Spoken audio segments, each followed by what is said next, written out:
Assalamualaikum warahmatullahi wabarakatuh. Perkenalkan, kami dari kelompok 3 akan mempresentasikan pembahasan mengenai peraturan perundang-undangan dan isu terkait kompensasi. Perkenalkan, nama saya Frankois Yohanes Lalahib, NPM 191211-331. Izin memperkenalkan diri, nama saya Agustin Sinaga, NPM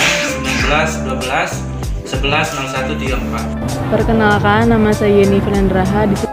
Izin memperkenalkan diri, nama saya Angel Yagirsang dengan nomor pokok mahasiswa 1912110450. Pembahasan pertama mengenai peraturan perundang-undangan tentang kompensasi perusahaan kepada karyawan. Menurut hukum pemburuhan di Indonesia, satu-satunya jenis tunjangan yang menjadi kewajiban pengusaha dan diatur secara resmi oleh pemerintah melalui Kementerian Ketenagakerjaan adalah tunjangan hari raya. Peraturan perundang-undangan yang menyebut tunjangan karyawan dalam pasal-pasalnya adalah UU Ketenagakerjaan Nomor 13 Tahun 2003. Ketentuan di dalam Undang-Undang Ketenagakerjaan tentang tunjangan karyawan terdapat pada pasal 94 dan 157. Pasal 94 merupakan bagian pengupahan yang menjelaskan mengenai komposisi upah pokok dan tunjangan tetap dalam upah pekerja. Dalam hal komponen upah terdiri dari upah pokok dan tunjangan tetap, maka besarnya upah pokok sedikit-dikitnya dari jumlah upah pokok dan tunjangan tetap. Sedangkan pada pasal 157 terkait dengan bab pemutusan hubungan kerja yang mengatur tunjangan sebagai komponen dalam perhitungan pesangon, berikut petikannya. Komponen upah yang digunakan sebagai dasar perhitungan pesangon, uang penghargaan masa kerja, dan uang pengganti hak yang seharusnya diterima yang tertunda terdiri atas segala macam bentuk tunjangan yang bersifat tetap yang diberikan kepada pekerja, buruh, dan keluarganya, termasuk harga pembelian dari satu yang diberikan kepada pekerjaan buruh secara cuma-cuma, yang apabila satu itu harus dibayar pekerja atau buruh dengan subsidi, maka sebagai upah dianggap selisih antara harga pembelian dengan harga yang dibayar oleh pekerja buruh. Menteri Tenaga Kerja Nomor 7 Tahun 1990 tentang pemangkukan upah. Surat edaran Menaker ini memasukkan tunjangan tetap dan tunjangan tidak tetap sebagai komponen upah, sementara THR keagamaan digolongkan sebagai pendapatan non-upah. Berikut definisi tunjangan. Tunjangan tetap adalah suatu pembayaran yang teratur berkaitan dengan pekerjaan yang diberikan secara tetap untuk pekerja dan keluarganya, serta dibayarkan dalam satuan waktu yang sama dengan pembayaran upah pokok, seperti tunjangan istri, tunjangan anak, tunjangan perumahan, tunjangan kemahalan, tunjangan daerah, dan lain-lain. Tunjangan tidak tetap adalah suatu pembayaran secara langsung atau tidak langsung berkaitan dengan pekerja yang diberikan secara tidak tetap untuk pekerja dan keluarganya, serta dibayarkan menurut satuan waktu yang tidak sama dengan waktu pembayaran upah pokok, seperti tunjangan transportasi yang didasarkan pada kehadiran. Pembahasan materi selanjutnya yaitu tentang isu-isu yang sering terjadi tentang peraturan perundang-undangan. Isu permasalahan menjadi pokok pembahasan R9 prioritas undang-undang cipta kerja. Ada sekitar 69 pasal yang kita uji materi dalam kelas dan tenaga kerja.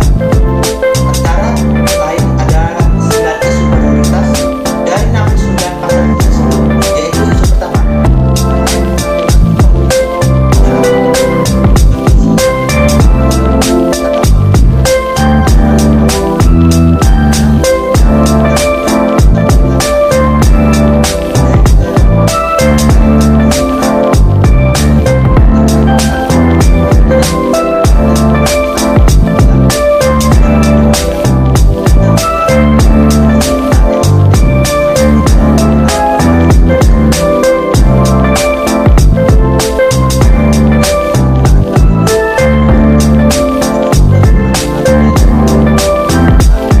Dan UPH tidak ditetapkan sesuai dengan ketentuan nilai standar, melainkan bersifat paling rendah nilai minimum agar terbuka peluang bagi perusahaan untuk memberikan nilai lebih kepada buruh dan nilai UPH 15% tidak dihilangkan.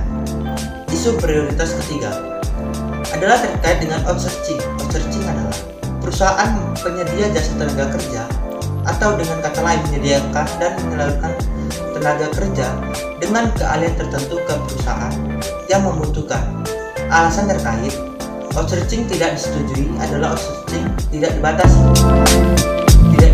jenis pekerjaan maupun tidak dibatasi antara kegiatan pokok dan kegiatan kerja. Isu prioritas keempat terkait pengaturan karyawan kontrak PKWT. Dalam dokumen petisi tertulis bahwa kebijakan PKWT dalam Undang Cipta Kerja tidak sesuai dengan tujuan perbedaan antara dapat kontrak dalam jangka pendek tanpa periode dan secara terus-menerus atau tanpa batas waktu sehingga menyebabkan kehilangan kesempatan menjadi karyawan tetap. Isu prioritas kelima adalah terkait dengan tenaga kerja asing TKA, di mana di dalam Undang-Undang Cipta Kerja TKA diberi peluang secara luas untuk bekerja tanpa suatu izin dengan pengawasan terbatas.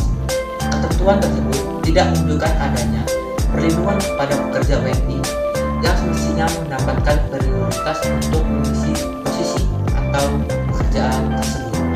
Yang ketujuh adalah terkait tentang tindakan pidana. Dalam UU CK diatur pengusaha yang tidak mengutamakan TKA tanpa izin tertulis di materi terbatas dan sanksi pidana, dan tidak dibayarkan UPMK dan upah, tidak disertai ancaman pidana demi memberikan perlindungan dan kesejahteraan kepada buruh. Sesuai dengan tujuan beraneka ragam, sudah seharusnya pelanggaran dilakukan oleh perusahaan dalam TKA. Tidak diberi izin, tidak membayar upah PKH pada pekerja dikenakan sanksi pidana. Isu ke-8 ialah terkait pengaturan cuti dan istirahat, di mana dalam Undang-Undang Cipta Kerja Buruh libur 1 hari hanya diberikan kepada buruh yang tidak dibayarkan apabila buruh mengutamakan cuti tahunan. Kemudian hak upah buruh dibayarkan apabila mengutamakan cuti tahunan dan tidak ada lagi istirahat atau cuti panjang diberikan kepada buruh, di mana aturan-aturan tersebut sama sekali tidak memberikan perlindungan dan kesejahteraan bagi buruh. Isu terakhir ialah waktu kerja diatur dalam UU CK. Waktu lembur buruh diberikan kepada seluruh buruh sampai 4 atau 8 jam per minggu. Ketentuan tersebut mengakibatkan waktu kerja buruh menjadi lebih panjang dan mengurangi hak libur bagi buruh. Demi memberikan perlindungan kesejahteraan pada buruh, seharusnya lembur diberikan sebanyak 3 jam per hari atau 14 jam per minggu. Sekian presentasi dari kami, yaitu kelompok 3. Kurang lebihnya kami mohon maaf. Terima kasih.